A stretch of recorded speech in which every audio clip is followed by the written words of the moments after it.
Welcome to our channel. Today we how to log into IRS Online Account for payments step by step clearly.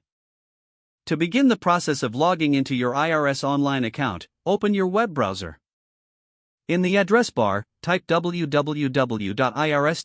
and press enter. Once the IRS homepage loads, look for the Sign In button located at the top right corner. Click on the Sign In button to proceed. You will be directed to the IRS login page. Here, find the option labeled Create or View Your Account and click on it. If you already have an account, click on Login instead.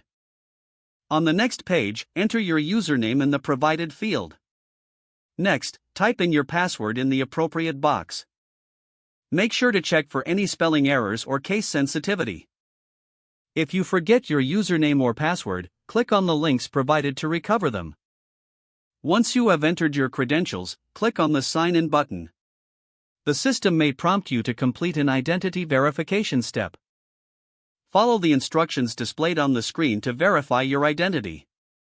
This may involve answering security questions or entering a verification code sent to your email or phone. After successfully verifying your identity, you will be logged into your IRS Online Account. To make a payment, navigate to the Payments section within your account. Follow the prompts to enter the necessary payment information. Review your payment details to ensure everything is correct. Finally, click on the Submit button to complete your payment. You will receive a confirmation message once your payment is processed. If the page does not load, refresh the browser or try again in a private or incognito window. Make sure you are using the correct email address, then retype it carefully to avoid small typos. If your password is not accepted, use the Reset option and create a new strong password you can remember. Check your spam folder for verification or security emails, then complete any requested confirmation steps. Enable two-factor authentication if available to improve account security and reduce unauthorized access risk.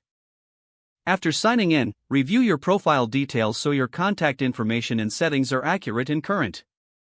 If you see an error message, note it down and try again after restarting your device and internet connection. Don't forget to like this video and subscribe to our channel for more step-by-step tech guides.